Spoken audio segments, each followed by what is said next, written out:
तो इसमें हमारे इंटरनेशनल लेवल के लोग भी शामिल हैं। तो अभी इन्होंने बात जो बताई कि मूल निवासी की बात बताई, विदेशी की बात बताई, तो ये यूनो का आपको यूनो के बारे में मालूम होगा, यूनाइटेड नेशन ऑर्गेनाइजेशन। 1948 में यूनो का मानना है कि कौन से भी कंट्री का रूलर दूसरे कंट्री पर रूल नहीं कर सकता। तो ब्राह्मण बाय डीएनए यूरेशियन है, तो वो दूसरे कंट्री पर रूल कर रहा है। ये हकीकत है, ये हकीकत हमारे लोगों को मालूम नहीं है।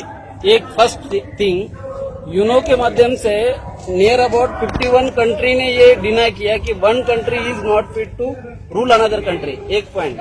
सेकेंड पॉइंट ये है कि अगर आप देखेंगे 1985 से लेके यूनो ने दूसरा एक ड्राफ्ट बनाया।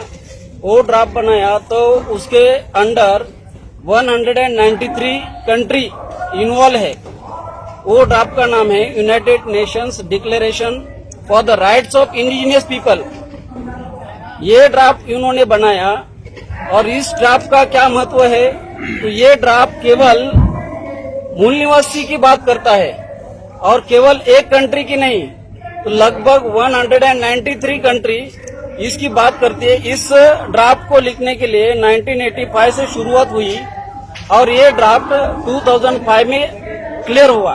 ड्राफ्ट लिखा 20 साल लगा। 20 साल लिखने के बाद ये यूनो में इसके ऊपर चर्चा हुई, ये रखने के बाद ये ड्राफ्ट के अगेंस्ट में यूएसए, कनाडा, न्यूजीलैंड, ऑस्ट्रेलिया, इन कंट्रियों ने इसके अगेंस्ट में वोट किया। अभी इन कंट्रियों में 193 कंट्रियों में से ये 4 कंट्री ने उसके अगेंस्ट में वोटिंग करने के बावजूद जब इनको इंटरनेशनल प्रेशर आया तो इन्होंने समर्थन में वोट करना पड़ा।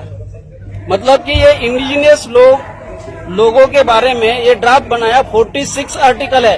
अगर आप लोग पढ़ेंगे इसको, 46 आर्टिकल अगर आप पढ़ेंगे तो इसमें क्या लिखा है, इस देश का लैंड, जमीन जो लैंड है, रिसोर्सेस है, मिनरल, सारे के ऊपर केवल और केवल मूल निवासी का कब्जा होना चाहिए। आप देखेंगे 1947 के बाद जुडिशरी, मीडिया, पार्लियामेंट, जैसे कि यहाँ पर अभी डिस्कस हुआ, जुडिशरी, मीडिया, पार्लियामेंट, एडमिनिस्ट्रेशन पर सारे के सारे रिसोर्स पर यूरेशियन ब्राह्मणों का कंट्रोल है। इसका मतलब ये है कि केवल हम ही इस देश में आंदोलन नहीं कर रहे हैं, 193 कंट्री इसके समर्थन में है।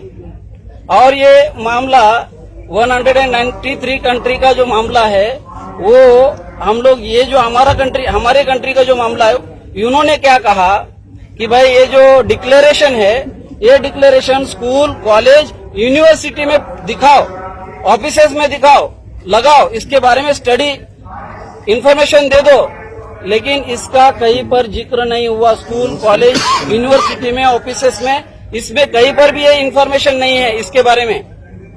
तो इंटरनेशनल लेवल पर हम इसके माध्यम से, हमारे जो इंटरनेशनल साथी है, इनके माध्यम से ये बात हम लोग इंटरनेशनल लेवल पर उठाएंगे कि हमारे देश में क्या हो रहा है। जैसे for example 100% population, 100 crore population है, तो हमारा परसेंटेज कितना, 85% है। हम लोग 85%, SC, ST, OBC माइनॉरिटी के लोग 85% है। 85% में अगर वोट कितना है, 85% लोगों का 62 करोड़ वोट है इंडिया में। 62 करोड़ वोट है। जिन लोगों को अगर आप देखेंगे 1952 से लेकर 2014 तक 11 या 12 करोड़ जिस पार्टी को वोट मिलता है वो पार्टी रूलिंग में आती है। 11 या 12 करोड़, मतलब 62 करोड़ में से 11 या 12 करोड़ अगर वोट माइनस करेंगे, लगभग 50 करोड़ वोट अगेंस्ट में है।